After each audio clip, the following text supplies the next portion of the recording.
to 534 West 42nd Street, the busiest corridor of Manhattan.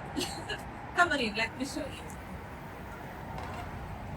Let me introduce you. This gem is a prime retail condo with 42nd Street frontage, spanning 194 square feet of opportunity. It's perfectly positioned just a block from Hudson River and Javits Center, and only a short walk to the Intrepid Museum, daily events, luxury condos, commercial stores, Pier 84, Circle Line tours, and hundreds of nearby apartments mean foot traffic like you won't believe. The space is designed for dry retail use and is super flexible.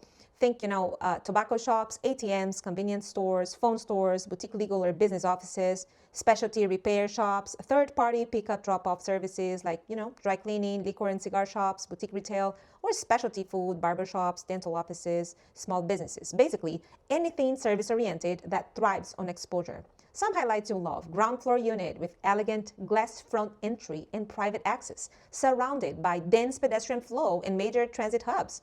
Minutes from Hudson Yards, Javits Center, and Port Authority. A rare chance to capture unmatched visibility in Midtown West and create a high-impact presence in one of Manhattan's most vibrant corridors. Honestly, opportunities like this don't come around often, and if you've ever dreamed of a prime retail spot with constant traffic, this is it.